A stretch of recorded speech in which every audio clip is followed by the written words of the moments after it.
I sought to deny my selfish thoughts and desires, to escape from sickness and suffering, and to break free from the cycle of this world. For years, I strived to be the best monk I could, and not to harm any living being. I studied the holy Buddhist teachings just like all my forefathers had done before me. My life proceeded as a monk until I got very, very sick.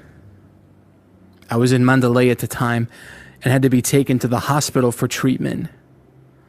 The doctors did some tests on me and told me that I had both yellow fever and malaria at the same time. After about 1 month in the hospital, I was getting worse. The doctors told me there was no chance for me to recover and discharged me to make arrangements to die. After I was discharged from the hospital, I went back to the monastery where the other monks cared for me. I grew weaker and weaker and was lapsing into unconsciousness. I learned later that I actually died for 3 days. My body decayed and stunk of death. My heart stopped beating. My body was prepared for cremation and was put through traditional Buddhist purification rites. Although I faded away in my body, I remember my mind and spirit were fully alert. I was in a very, very powerful storm. A tremendous wind flattened the whole landscape until there were no trees or anything else standing, just a flat plain. I walked very fast along this plain for some time. There were no people anywhere. I was all alone. After some time, I crossed a river. On the other side of the river, I saw a terrible, terrible lake of fire.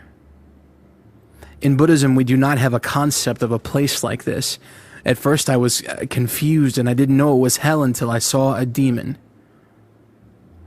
His face looked like the face of a lion. His body was like a lion, but his legs were like a serpent spirit. He had a number of horns on his head. His face was very fierce, and I was extremely afraid. Trembling, I asked his name. He replied, "I am the King of Hell, the Destroyer." The King of Hell told me to look into the lake of fire. I looked and I saw the saffron-colored robes that Buddhist monks wear in Myanmar. I looked closer and saw the shaven head of a man. When I looked at the man's face, I saw it was Uzadila Kian Nikansayada, the famous monk who had died in the car accident in 1983. I asked the King of Hell why my former leader was confined to this lake of torment. I said, "Why is he in this lake of fire? He was a very good teacher. He even had a teaching tape called 'Are You a Man or a Dog?' which had helped thousands of people understand that their worth as humans is far greater than the animals." The King of Hell replied, "Yes, he was a good teacher, but he did not believe in Jesus Christ. That's why he is in hell." I was told to look at another person who was in the fire. I saw a man with very long hair wrapped on the left-hand side of his head. He was also wearing a robe.